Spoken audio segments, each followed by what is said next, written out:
আসসালামু আলাইকুম বন্ধুরা, আমি ডিটেকটিভ আঞ্জুম। আজকের কেসটা সবচেয়ে বেদনাদায়ক অপরাধ নিয়ে গেলেও বিশ্বাসঘাতকতা। একজন মানুষ কাউকে সম্পূর্ণভাবে বিশ্বাস করেছিল, ভালোবেসেছিল, সব রকম ভাবে সাহায্য করেছিল, কিন্তু বিনিময়ে কি পেয়েছে? পিঠে ছুরি। এটাকেই বলা হয় ডাবল ক্রস। এই হলো ইমরান হোসেন, 42 বছর, ঢাকার একজন সফল রিয়েল এস্টেট ডেভেলপার। তিনি 5 বছরে 50টার বেশি বিল্ডিং তৈরি করেছেন। তার সুন্দর পরিবার ছিল, স্ত্রী নাজমা, 2 সন্তান, সবকিছু পারফেক্ট ছিল। কিন্তু 6 মাস আগে থেকে তার পুরো জীবন ভাঙতে শুরু করলো। মার্চ 2025 তার ব্যাংক অ্যাকাউন্ট হ্যাক হলো, রাতারাতি 50 লাখ টাকা চুরি হয়ে গেল। এপ্রিল 2025 তিনি একটা বড় প্রজেক্ট কন্ট্রাক্ট হারালেন। কেউ তার গোপন বিড প্রতিযোগীদের কাছে ফাঁস করে দিয়েছিল।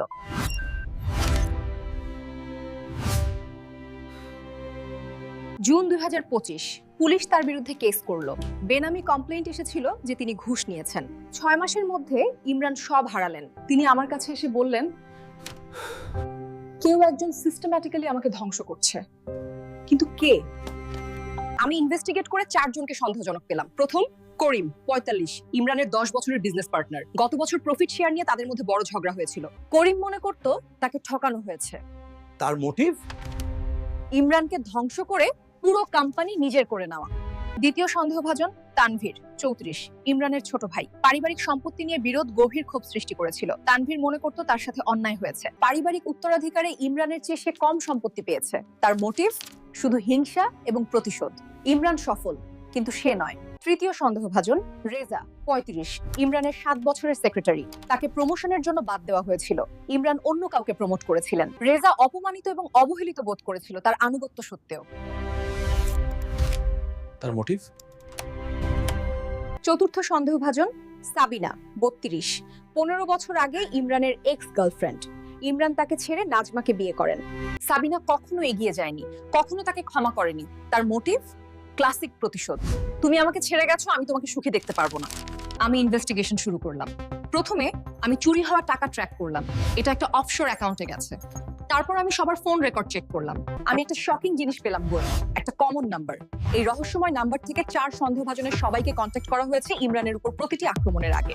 আমি ডিজিটাল ফরেনসিক করলাম, bank hack, email leak, fake evidence note, সব একই আইপি অ্যাড্রেস থেকে। এবং যখন আমি সেই আইপি অ্যাড্রেস ট্রেস করলাম, আমি শকড। এটা এসেছে ইমরানের নিজের অফিস থেকে। বিশ্বাসঘাতক ভেতরেই ছিল সব সময়, এমন কেউ যাকে ইমরান সম্পূর্ণভাবে বিশ্বাস করতেন। মাস্টারমাইন্ড ছিল রেজা, বিশ্বস্ত সেক্রেটারি। কিন্তু সে একা কাজ করেনি, রেজা বাকি 3 জনকে ম্যানিপুলেট করেছে। সে প্রত্যেককে ইমরান সম্পর্কে মিথ্যা তথ্য দিয়েছে। সে করিমকে বলেছে ইমরান তাকে ঠকাচ্ছে, তানভীরের হিংসাকে জ্বালিয়ে দিয়েছে, সাবিনার পুরনো ব্যথা আবার জাগিয়েছে। রেজা বিভিন্ন দিক থেকে 4টা আক্রমণ কোঅর্ডিনেট করেছে। প্রত্যেকে ভেবেছে তারা একা কাজ করছে। করিম ব্যবসা নষ্ট করেছে, তানভীর পারিবারিক সমস্যা তৈরি করেছে, সাবিনা বিয়ে ভাঙছে, রেজা ফিনান্সিয়াল ফ্রড সামলাচ্ছে। এটা ছিল একটা পারফেক্ট ষড়যন্ত্র। কিন্তু কেন?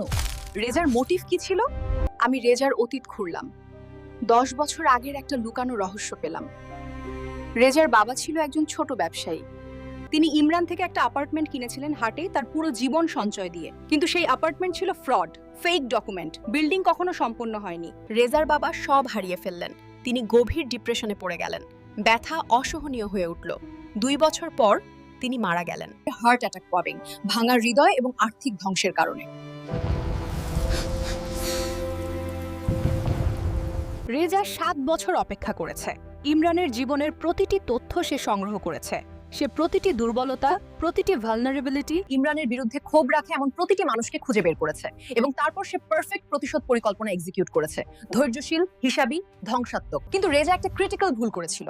সব সন্দেহভাজনের সাথে যোগাযোগ করতে সে একই ফোন নাম্বার ব্যবহার করেছে এবং সে সবকিছু তার অফিস কম্পিউটার থেকে অপারেট করেছে।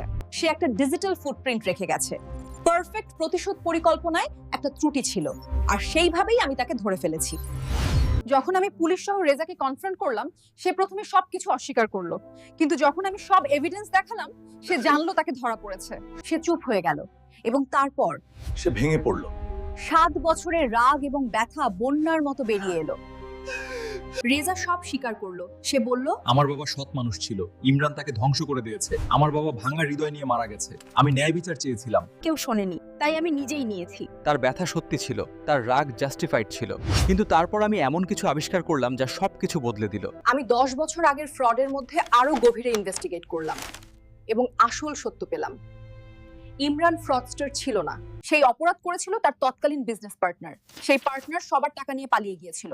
ইমরান নিজেও একজন ভিকটিম ছিল।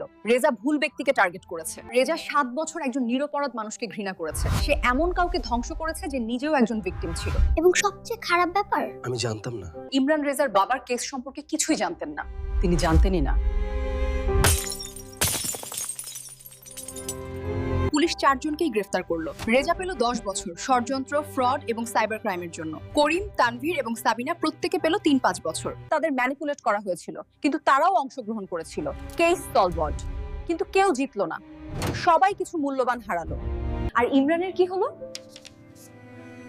তিনি নিরপরাধ প্রমাণিত হলেন, কিন্তু ততক্ষণে সবকিছু ইতিমধ্যে ধ্বংস হয়ে গেছে। তার সন্তানরা ট্রমাটাইজড, তার সুনাম নষ্ট।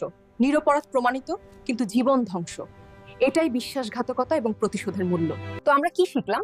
শিক্ষা 1, প্রতিশোধ কখনো কিছু সমাধান করে না, এটা শুধু আরো ভিকটিমস তৈরি করে।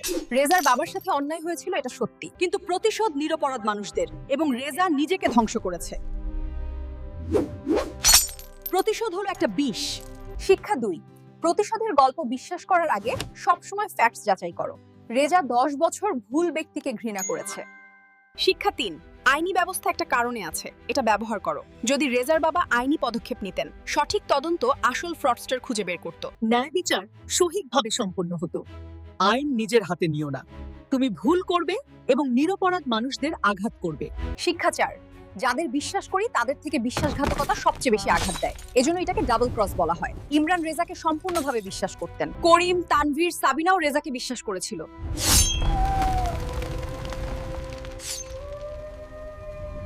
চূড়ান্ত শিক্ষা, জীবন কালো এবং সাদা নয়।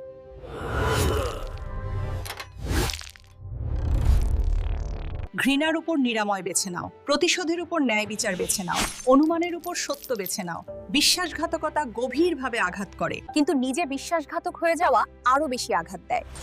যারা তোমাকে আঘাত করেছে তাদের চেয়ে ভালো হও, এটাই আসল বিজয়। পরবর্তী এপিসোড, দ্য মেমরি থিফ।